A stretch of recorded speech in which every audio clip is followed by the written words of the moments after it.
దేశం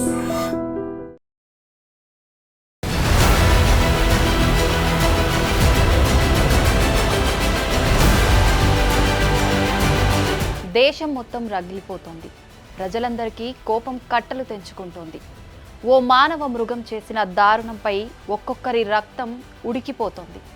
ముఖ్యంగా మహిళలకు కంటి మీద కునుకు లేకుండా చేసిన ఆ రాక్షసుడిపై జనం ఆగ్రహంతో ఊగిపోతున్నారు.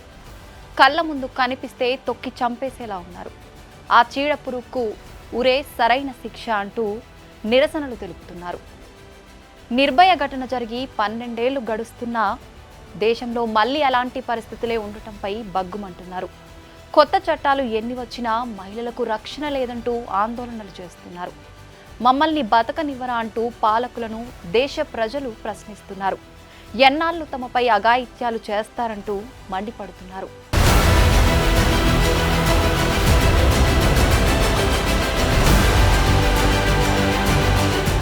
వైద్యో నారాయణో హరి.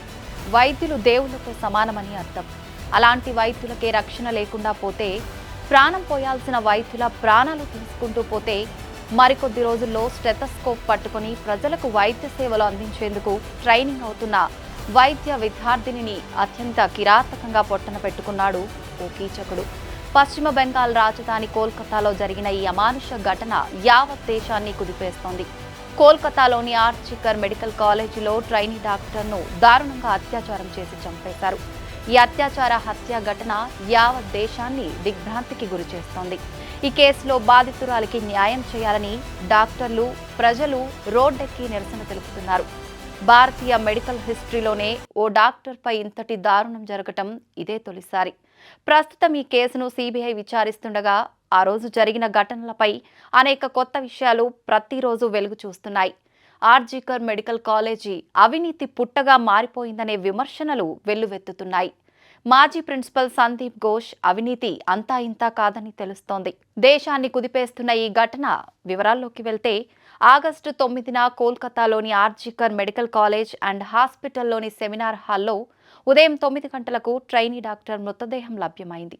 అయితే బాధితురాలు ఆత్మహత్య చేసుకుందని తల్లిదండ్రులకు సమాచారం అందించారు. ఆ తర్వాత పోలీసు అధికారులు అక్కడికి చేరుకున్నాక అత్యాచారం, హత్యగా నిర్ధారించారు.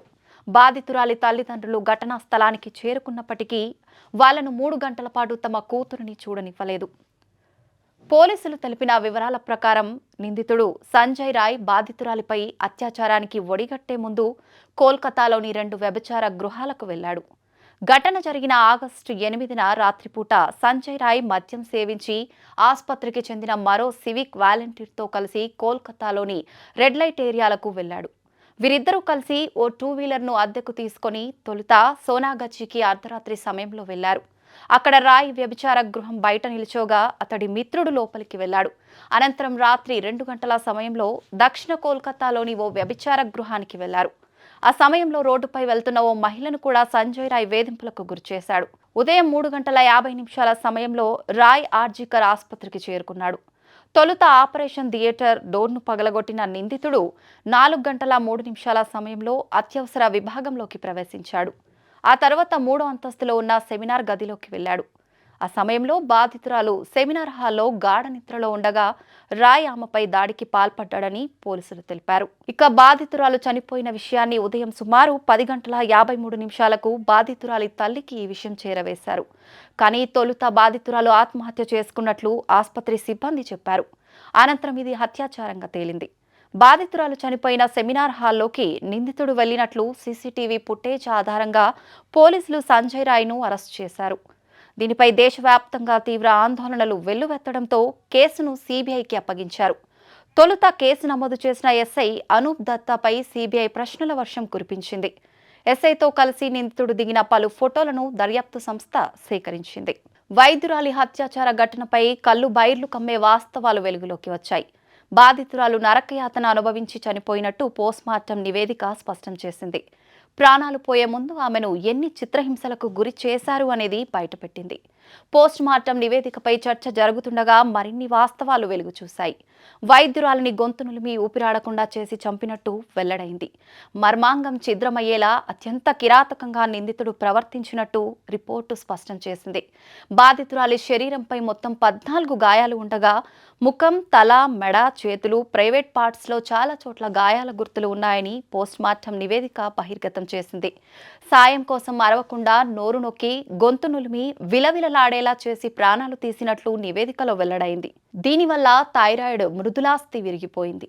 ఇది ఖచ్చితంగా హత్యేనని, ఊపిరితిత్తుల నుంచి తీవ్ర రక్తస్రావమై పలుచోట్ల రక్తం గడ్డకట్టుకుపోయిందని తెలిపింది. అయితే శరీరంలోని ఎముకలు ఎక్కడా ఫ్రాక్చర్ కాలేదని మాత్రం వివరించింది. రక్త నమూనాలతో పాటు శరీరంలో గుర్తించిన ఇతరత్రా ఫ్లూయిడ్లను ఫోరెన్సిక్ విశ్లేషణకు పంపారు. కేసులో అరెస్టు అయిన ప్రధాన నిందితుడు సంజయ్ రాయ్కు వ్యతిరేకంగా మరిన్ని ఆధారాలను సేకరించారు. బాధితురాలి గోళ్లలో ఉన్న చర్మం, రక్తం నమూనాలు అతడి డిఎన్ఏతో సరిపోయినట్టు సీనియర్ పోలీస్ అధికారి తెలిపారు. నిందితుడు దాడి చేసే సమయంలో బాధితురాలు సగం నిద్రలో ఉన్నప్పటికీ తీవ్రంగానే ప్రతిఘటించిందని అన్నారు. దాడి సమయంలో బాధితురాలు గాఢ నిద్రలో ఉన్నందున నిందితుడికి కొంత ప్రయోజనం లభించిందని నివేదిక పేర్కొంది. నిందితుడికి సైకలాజికల్ బిహేవియర్ అనాలిసిస్ పరీక్షను నిర్వహించారు. దీని ద్వారా అతడి మానసిక స్థితిని అంచనా వేస్తారు. ఈ నివేదిక ఆధారంగా కేసులో మరింత ముందుకెళ్లొచ్చనే అభిప్రాయం వ్యక్తమవుతోంది. Trainee doctor post mortem reports social మీడియాతో పాటు ఇతర న్యూస్ ఏజెన్సీల్లో వచ్చిన వార్తల్ని కోల్కతా పోలీసులు ఖండించారు. పోస్ట్ మార్టం ప్రక్రియ మొత్తం మెజిస్ట్రేట్ ఎదుటే జరిగింది. దానిని మొత్తం వీడియో తీశారు. అందులో ఎక్కడా కూడా ఆమె శరీరంలో ఎముకలు విరిగినట్లు ప్రస్తావించలేదు. ఒక దశలో ఆమెపై సామూహిక అత్యాచారం జరిగిందన్న వార్తలు వచ్చాయి. ఆమె శరీరంలో 150 మిల్లీగ్రాముల వీర్యం ఉన్నట్లు పోస్ట్ మార్టంలో గుర్తించారని, వాటి సారాంశం ఆమె తల్లిదండ్రులు కోర్టులో వేసిన పిటిషనే ఈ సమాచారానికి మూలమని పలు కథనాలు ఊటంకించాయి. దీనిపై కోల్కతా పోలీస్ చీఫ్ వినేష్ గోయల్ మాట్లాడుతూ 150 mg వీర్యం గుర్తించినట్లు కొందరు చెప్పారు. వారికి ఇలాంటి సమాచారం ఎక్కడ దొరుకుతుందో తెలియటం లేదు. ఇది మీడియాలో వివిధ రూపాల్లో చక్కర్లు కొడుతోంది. ప్రజల్లో గందరగోళం సృష్టించేందుకే ఇలాంటి ప్రయత్నాలు జరుగుతున్నాయని ఆయన అసహనం వ్యక్తం చేశారు. యావత్ దేశాన్ని నిర్ఘాంతపరిచిన హత్యాచార ఘటనపై సర్వోన్నత న్యాయస్థానం తీవ్ర ఆవేదన వ్యక్తం చేసింది. ఈ కేసును సుమాటోగా తీసుకున్న సుప్రీంకోర్టు ఆర్జీకర్ వైద్య కళాశాల ఆసుపత్రిలో జరిగిన ఈ ఘటనను అత్యంత పాశవికం, భయంకరమైందిగా పేర్కొంది. కేసులో ఎఫ్ఐఆర్ దాఖలు చేయడంలో జరిగిన అసాధారణ జాప్యంపై పశ్చిమ బెంగాల్ ప్రభుత్వాన్ని తప్పుపట్టింది. నేరస్థలం సంరక్షణలో వైఫల్యానికి పోలీసులను నిలదీసింది. వైద్య కళాశాల ప్రిన్సిపల్ వ్యవహరించిన తీరుపై మండిపడింది. వైద్య సేవల రంగంలో పనిచేస్తున్న మహిళలు, యువ వైద్యులు, సిబ్బంది భద్రతా విషయంలో సంస్థాగత లోపాలు ఉన్నాయంటూ ఆందోళన వ్యక్తం చేసింది. ఈ కేసుకు సంబంధించిన పూర్తి నివేదిక సమర్పించాలని బెంగాల్ ప్రభుత్వాన్ని ప్రధాన న్యాయమూర్తి జస్టిస్ డివై చంద్రచూడ్ నేతృత్వంలోని ధర్మాసనం ఆదేశించింది. ఆర్జీకర్ మెడికల్ కాలేజీలో ఘటన జరిగిన తర్వాతి పరిణామాలపై సుప్రీంకోర్టు ఆగ్రహం వ్యక్తం చేసింది. College principal doctor Sandip Ghosh దీనిని ఆత్మహత్యగా చిత్రీకరించే ప్రయత్నం చేశారని, అంత ఘోరం జరిగితే ఆత్మహత్య అని ఎలా చెప్పారు అని సుప్రీంకోర్టు ప్రశ్నించింది.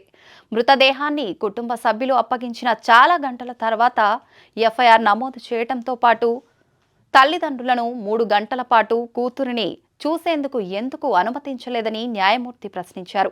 పోలీసులను బెంగాల్ ప్రభుత్వం వ్యవహరించిన తీరును సుప్రీంకోర్టు తప్పుపట్టింది. ప్రస్తుతం ఉన్న చట్టాలు వైద్యులు, వైద్య రంగంలోని ఉద్యోగులకు భద్రతా వాతావరణాన్ని కల్పించడం లేదని సుప్రీంకోర్టు తెలిపింది. వైద్యుల భద్రత కోసం జాతీయ కార్యదళం నేషనల్ టాస్క్ ఫోర్స్ ఎన్టీఎఫ్ ఏర్పాటు చేస్తున్నామని చీఫ్ జస్టిస్ డివై చంద్రచూడ్ తెలిపారు. పని ప్రదేశంలో భద్రత కల్పించడం కోసం జాతీయ నిబంధనలను రూపొందించడానికి ఎన్టీఎఫ్ ఏర్పాటు చేస్తూ ఆదేశాలు వెలువరించారు. Surgeon vice admiral Aarti Sarin నేతృత్వం వహించే ఈ కార్యదళంలో ప్రముఖ వైద్యులు, నిపుణులు సభ్యులుగా ఉంటారు. అన్ని ఆసుపత్రుల్లో సురక్షిత పరిస్థితులను కల్పించేందుకు చేపట్టాల్సిన చర్యలపై 3 వారాల్లో నివేదిక ఇవ్వాలని ఎన్టీఎఫ్ను ధర్మాసనం ఆదేశించింది. వైద్యుల భద్రత కోసం సుప్రీంకోర్టు నియమించిన నేషనల్ టాస్క్ ఫోర్స్లో 2 హైదరాబాద్ ప్రముఖులు ఉన్నారు. ఒకరు AIG hospitals chairman doctor D Nageshwar Reddy కాగా మరొకరు Delhi AIIMS director doctor Srinivas. వీరితో పాటు doctor Pratima Murthy, doctor Govardhan Dutt, doctor Soumitra Rawat, professor Anita Saxena, professor Pallavi Sapale, doctor Padma Srivastava NTF సభ్యులుగా నియమితులయ్యారు. కేంద్ర కేబినెట్ కార్యదర్శి, హోంశాఖ కార్యదర్శి, ఆరోగ్య కుటుంబ సంక్షేమ శాఖ కార్యదర్శి, జాతీయ ఆరోగ్య కమిషన్ చైర్పర్సన్, జాతీయ పరీక్షా మండలి అధ్యక్షుడు సభ్యులుగా ఉంటారు. మరీ ముఖ్యంగా రాత్రి 10 గంటల నుంచి తెల్లవారుజామున 6 గంటల మధ్యలో రవాణా సదుపాయం కల్పించాలని తెలిపింది. ఆర్జికర్ మెడికల్ కళాశాల అవినీతి పుట్టగా మారిపోయిందనే విమర్శనలు వెల్లువెత్తుతున్నాయి. ఆ కళాశాల మాజీ ప్రిన్సిపల్ సందీప్ ఘోష్ అవినీతి అంతా ఇంతా కాదని తెలుస్తోంది. చివరికి అనాథ శవాలను కూడా సందీప్ ఘోష్ విక్రయించేవాడని, బంగ్లాదేశ్కు అక్రమంగా ఔషధాలను ఎగుమతి చేసేవాడని మాజీ ఉద్యోగి పేర్కొన్నారు. వాడేసిన సిరంజులు, ఇతర సామాగ్రిని కూడా రీసైక్లింగ్ చేసి సొమ్ము చేసుకునేవాడని తెలిసిందే. గత ఏడాది వరకు ఇదే కళాశాలలో పనిచేసి ప్రస్తుతం ముర్షిదాబాద్ డిప్యూటీ మెడికల్ కాలేజ్ సూపరింటెండెంట్గా ఉన్న అఖ్తర్ అలీ పలు విషయాలపై ఈయనపై ఉన్నతాధికారులకు గతంలోనే ఫిర్యాదు చేశారు. తాజాగా ఈ ఆరోపణలపై ఏర్పాటైన సిట్ ఇటీవల అఖ్తర్ను విచారణకు పిలిపించింది. ఆయన ఫిర్యాదుల ఆధారంగా ఘోష్పై ఎఫ్ఐఆర్ నమోదైంది. అనాథ శవాలు, వినియోగించిన సిరంజులు, సెలైన్ బాటిల్స్, రబ్బర్ గ్లౌజుల వంటివి ఆసుపత్రిలో ప్రతి 2 రోజులకు 500 నుంచి 600 కిలోలు పోగయ్యేవి. వాటిని 2 బంగ్లాదేశీ వాసుల సాయంతో ఘోష్ రీసైక్లింగ్ చేయించేవాడు. వీటిపై ఆలీ అప్పట్లోనే విజిలెన్స్ కమిషన్, ఏసీపీ, హెల్త్ డిపార్ట్మెంట్లకు ఫిర్యాదు చేశాడు. అప్పట్లో ఆయనపై వేసిన ఎంక్వైరీ కమిటీలో తాను కూడా సభ్యుణ్ణని, అతడు దోషిగా తేలినా ఎవరూ చర్యలు తీసుకోలేదని పేర్కొన్నాడు. ఇక సందీప్ ఘోష్ తరచూ భార్యపై అమానవీయంగా దాడికి పాల్పడినట్లు ఆరోపణలు ఉన్నాయి. ఆమె సిజైరియన్ చేయించుకొని బిడ్డకు జన్మనిచ్చిన 14 రోజుల తర్వాత ఘోష్ తీవ్రంగా ఆమెపై దాడి చేసినట్లు ఇరుగు పొరుగు వారు చెబుతున్నారు. ఈ ఘటనలో ఆమెకు కుట్లు పగిలి తీవ్ర రక్తస్రావమైనట్లు పేర్కొన్నారు. చుట్టుపక్కల వారితో కూడా అతడు సక్రమంగా ప్రవర్తించేవాడు కాదని పేర్కొన్నారు. ఈ కేసులో ఇప్పటికే నిందితుడు సంజయ్ రాయ్కు పాలిగ్రాఫ్ లై డిటెక్టర్ పరీక్ష నిర్వహించేందుకు కలకత్తా హైకోర్టు అనుమతినిచ్చింది. ఈ దారుణం చోటు చేసుకున్న ఆర్జికర్ మెడికల్ కాలేజ్ మాజీ ప్రిన్సిపల్ సందీప్ ఘోష్కు కూడా నిజ నిర్ధారణ పరీక్షలు నిర్వహించాలని సిబిఐ యోచిస్తోంది. ఇంతటి అఘాయిత్యాన్ని ఆసుపత్రి యాజమాన్యం ఆత్మహత్యగా పేర్కొనటం తీవ్ర విమర్శలకు దారితీసింది. ఈ క్రమంలోనే ఘటన జరిగిన 2 రోజుల తర్వాత కాలేజీ ప్రిన్సిపల్గా ఉన్న డాక్టర్ సందీప్ ఘోష్ రాజీనామా చేశారు. ఈ కేసులో ఆయన కూడా విచారణను ఎదుర్కొంటున్నారు. ఇప్పటికే సిబిఐ పలుమార్లు ఆయనను ప్రశ్నించింది. అయితే విచారణ సందర్భంగా సందీప్ ఘోష్ పొంతనలేని సమాధానాలు చెప్పినట్లు తెలిసింది. రౌండ్కు తన జవాబులను మార్చి చెప్పినట్లు సిబిఐ అధికారులు వెల్లడించారు. మరోవైపు ఈ కేసుపై కోల్కతా వ్యాప్తంగా పెద్ద ఎత్తున ఆందోళనలు వ్యక్తమవుతున్నాయి. క్రమంలోనే నిందితుడిని కోర్టులో హాజరుపరచడం అధికారులకు సవాల్గా మారింది. అతడిని కోర్టుకు తీసుకెళ్లే సమయంలో దాడి జరగొచ్చు అనే అనుమానాలు వ్యక్తమవుతున్నాయి. దీంతో సిబిఐ కట్టుదిట్టమైన భద్రతా ఏర్పాట్లకు సిద్ధమైనట్లు సమాచారం. ఆర్జికర్ ఆసుపత్రిలో గత బుధవారం అర్ధరాత్రి దుండగులు విధ్వంసం సృష్టించారు.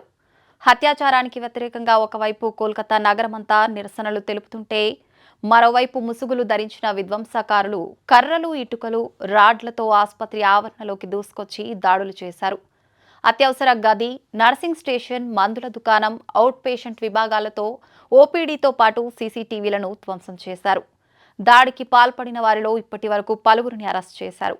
అర్ధరాత్రి సుమారు 40 మంది వరకు నిరసనకారుల రూపంలో వచ్చిన దుండగులు ఆసుపత్రిలో విధ్వంసం సృష్టించారని, వీరి దాడిలో ఓ పోలీస్ వాహనంతో సహా మరికొన్ని ద్విచక్ర వాహనాలు ధ్వంసమయ్యాయని పోలీసులు పేర్కొన్నారు. మరోవైపు ఆందోళనల నుంచి దృష్టి మళ్లించడానికే విధ్వంసానికి పాల్పడ్డారని నిరసనకారులు ఆరోపించారు. అయితే అక్కడి సాక్ష్యాలను తారుమారు చేసేందుకు రాష్ట్ర ప్రభుత్వమే కుట్ర చేస్తోందని ప్రతిపక్షాలు ఆరోపిస్తున్నాయి. సిబిఐ దర్యాప్తు ఎలా ఉన్నా దేశవ్యాప్తంగా నిరసనలు, ఆందోళనలు కొనసాగుతున్నాయి.